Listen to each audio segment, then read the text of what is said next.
Hello friends, welcome to Gills cooking.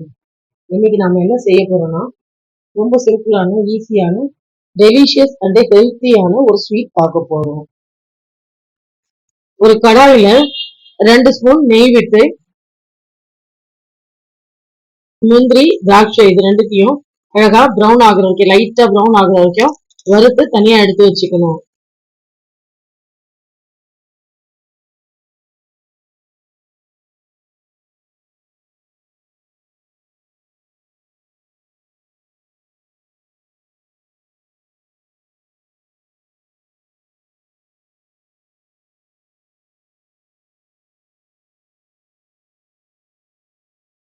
ஒரு cup நான் அதுல காட்டியிருக்க மாதிரி ஒரு கப் அளவுக்கு நான் ரவை எடுத்துக்கிட்டேன், கோதுமை ரவை. அந்த ரவைய 2 ஸ்பூன் நெய் விட்டு அந்த நெய்யில இதை நல்லா வறுத்துக்கணும். அதை வறுக்கும் போதே நல்ல வாசம் வரும். அந்த வாசம் வர வரைக்கும் அது வறுத்து எடுத்துக்கணும்.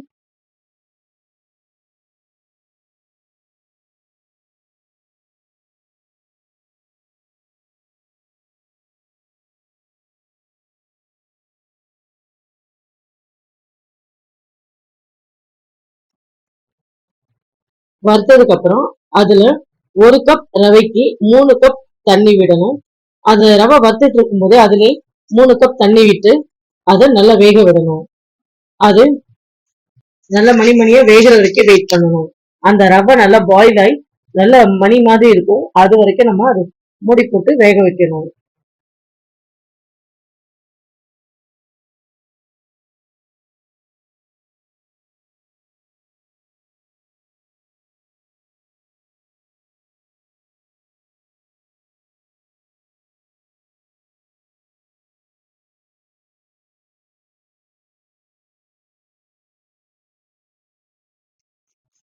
அதுக்கு இடையிலேயே நம்ம வெல்லம் எடுத்துக்கணும். அந்த வெல்லம் 1 கப் நம்ம எடுத்துக்க ரவை எடுத்த அதே கப் மெஷர்மெண்ட்ல வெல்லமும் எடுத்துக்கணும்.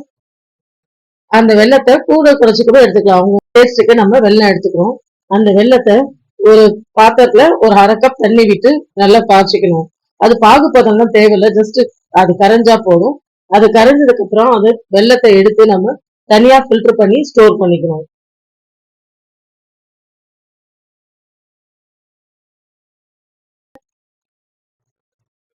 அது நல்லா வேக வரைக்கும் வெயிட் பண்ணும். அது வெந்து நல்ல மணி பதத்துக்கு வந்ததுக்கு அப்புறம் தான் இந்த கரைச்சி வச்சிருக்க வெள்ளை தண்ணிய அதுல ஊத்தணும்.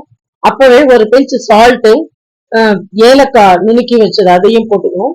கூடவே நம்ம இதுக்கு முன்னமே நான் வந்து நெய்யிலே முந்திரி திராட்சை இத வறுத்து வச்சிருக்கேன், அதையும் சேர்த்து அதோட சேர்த்து கிளறணும். அந்த தண்ணி கொஞ்சம் ட்ரை ஆகுற வரைக்கும் வெயிட் பண்ணும். ரொம்ப ட்ரை ஆக விடக்கூடாது. ரொம்ப ட்ரை ஆயிடுச்சுன்னா அது நல்லா இருக்காது. கொஞ்சம் லிக்விட் கன்சிஸ்டன்சி இருந்தா நல்லா இருக்கும். ஆற ஆற கொஞ்சம் அந்த லிக்விட் கன்சிஸ்டன்சி வந்து கொஞ்சம் திக் ஆயிடும்.